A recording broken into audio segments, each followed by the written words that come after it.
Hello everyone, welcome to V3IS academy.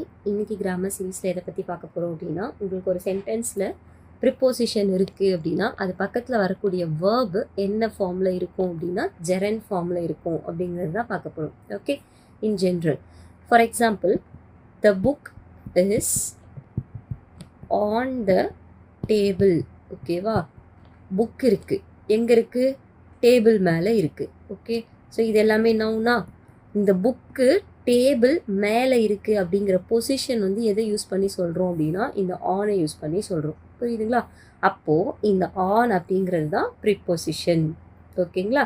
So இந்த preposition always followed by, அதுக்கு பக்கத்தில் என்றைக்குமே என்ன இருக்கும் அப்படின்னு பார்த்தீங்கன்னா, ஒன்று நவுன் இருக்கும், இல்லை ப்ரொனவுன் இருக்கும், இல்லைன்னா ஜெரண்ட் இருக்கும். ஓகே, ஸோ ஜெரண்ட் அப்படின்னா என்ன அப்படின்னா ஜென்ரலாக ஐஎன்ஜியில் முடியும். கரெக்டு தானே? எது ஐஎன்ஜியில் முடியும் அப்படின்னா ஒரு verb V1 form, that is base form கூட சேர்ந்து ஐஎன்ஜியில் முடியும்.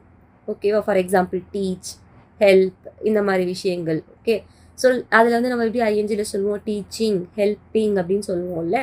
ஸோ அதுதான் வந்து ஒரு verb V1, that is base form கூட ஐஎன்ஜி சேர்ந்துச்சு அப்படின்னா அதுக்கு பேர் தான் ஜெரண்ட். ஓகே, ஸோ இதில் வந்து ப்ரிப்போசிஷன் பக்கத்தில் நவுன் இருக்கா ப்ரொனவுன் இருக்கா அப்படிங்கிறது நம்ம ஈஸியாக கண்டுபிடிச்சிடும். ஃபார் எக்ஸாம்பிள் இங்கே பாருங்கள், ப்ரிப்போசிஷன் பக்கத்தில் என்ன இருக்குது? த டேபிள், நவுன் இருக்கா? ஸோ ப்ரொனவுன் இருக்கிறது ஓகே. ஸோ இந்த ஜெரண்ட் எப்படி இருக்கும் அப்படிங்கிறத பார்க்கலாம் வாங்க. She subject is interested. Verb எதில் இன்ட்ரெஸ்டடாக இருக்காங்க?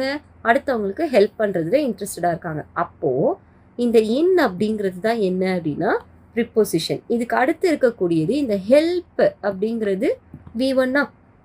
இது கூட வந்து என்ன சேர்ந்துருக்கு? ஐஎன்ஜி சேர்ந்துருக்கு. அப்போது இந்த ஹெல்ப்பிங் அப்படிங்கிறது தான் என்னன்னு சொல்ல போகிறோம்? ஜெரண்ட்னு சொல்லலாம், V4ன்னு சொல்லலாம். ஓகே, வர்போட ஃபோர்த்து ஃபார்ம்னு சொல்லுவோம். புரியுதுங்களா? ஸோ ஒரு ப்ரிப்போசிஷன் பக்கத்தில் வேர்ப் இருந்துச்சு அப்படின்னா அந்த வேர்ப் என்ன ஃபார்மில் தான் இருக்கணும் அப்படின்னா ஐஎன்ஜி ஃபார்மில் தான் இருக்கணும். இங்கே வாங்களேன், ஐ சப்ஜெக்ட், அப்பாலஜிஸ் வேர்ப் எதுக்காக? லேட்டாக வந்ததுக்காக. அப்போது ஃபார் அப்படிங்கிறது தான் இங்கே என்ன அப்படின்னா ப்ரிப்போசிஷன். ப்ரிப்போசிஷனை ஒட்டி என்ன இருக்குது அப்படின்னா பி ஃபார்ம் ஆஃப் வர்ப் இருக்குது. ஓகே, ஸோ ப்ரிப்போசிஷன் பக்கத்தில் வர்ப் இருக்குன்னா அது என்ன ஃபார்மில் தான் வரணும் அப்படின்னா fourth form, that is being late. இதில் வந்து பார்த்தீங்கன்னா மெயின் வர்பு ஃப்ரண்ட்லேயே போயிடும். ஓகேவா? அது வேறு. பின்னாடி ப்ரிப்போசிஷன் ஒட்டி வர்றது தான் நம்ம சேஞ்ச் பண்ணணும். புரியுதுங்களா? இன்னும் கொஞ்சம் எக்ஸாம்பிள் பார்ப்போம். She is good at dance. She subject is verb state வேர்பா எப்படி இருக்கா? நல்லா பண்ணுவா. எதை நல்லா பண்ணுவா? டான்ஸ். ஓகே, நல்லா டான்ஸ்